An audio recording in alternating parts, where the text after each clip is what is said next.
a little bit different than usual, because I'm doing an unboxing. Oh yeah, let's keep this quick and simple. Right now I'm just gonna unbox it, show what's inside, but you probably already know because of the title. I mean, you definitely already know. Not gonna lie, I'm very excited for this. Alrighty,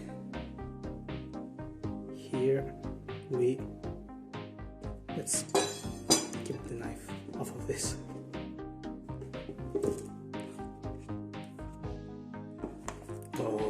Oh, here it is.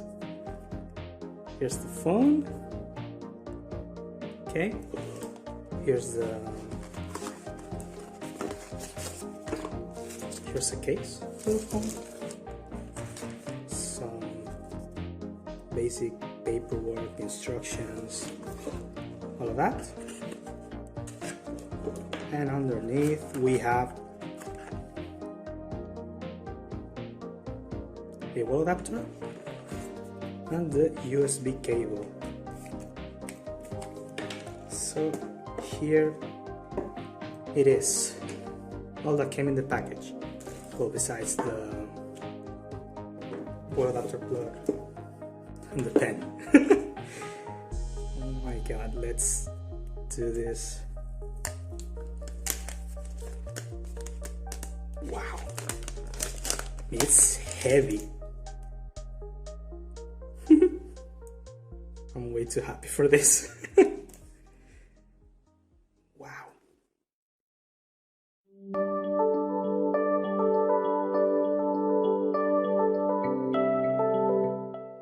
So here it is, the Xiaomi 14, and the first thing you're gonna notice about this phone is that it's very minimalistic, with very simple straight edges and simple curves. Almost iPhone-like in its appearance, besides the massive dynamic island, as they call it on the iPhones. And yeah, the only notable features are the selfie camera, the two buttons on the right of the phone, those being the power button and the volume rocker. On the bottom of the phone we can find the SIM tray, the USB-C port, and the bottom loudspeaker. And on the top, even though you can't see it very easily, we have up there the top speaker and the proximity sensor, some other sensors this phone has. And on the back we can find the massive, absolutely humongous camera bump and the Xiaomi logo.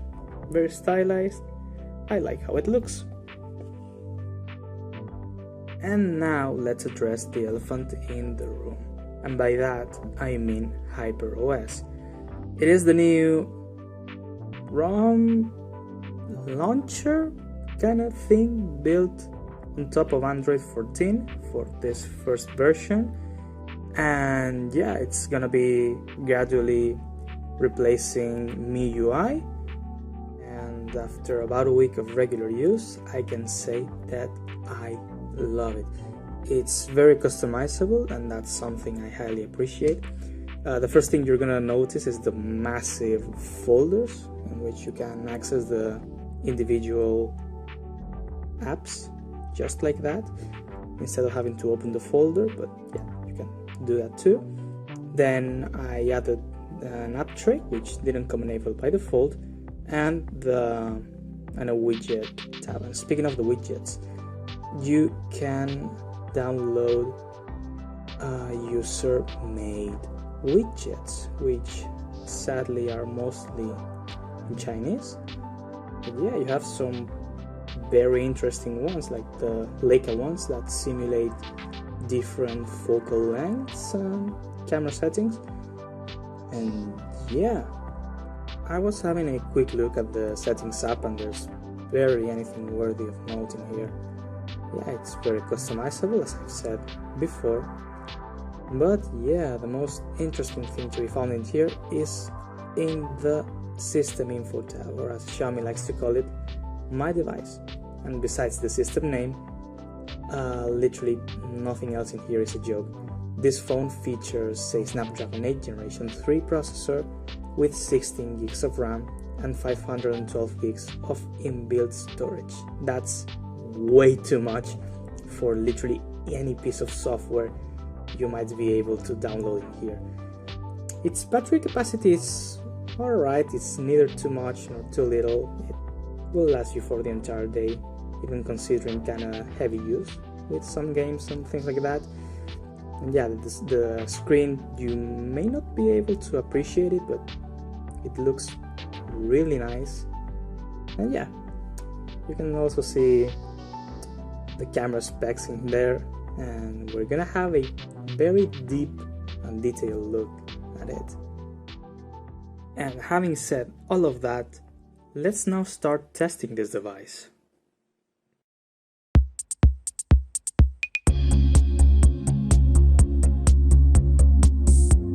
The first two tests are simply two benchmarks I've already run, and those are the Geekbench 6 CPU test. There's some info in here you might be more inclined to understand than me. This is a simple comparison for the rest of us mortals. Same for the multi-core scores. And the second one would be the GPU test, which focuses more on graphical performance. And yeah, it's pretty insane, as you can see. This test measures how long it takes the phone to compress something, and in this case that something is this 1 gig folder. So let's start the test now.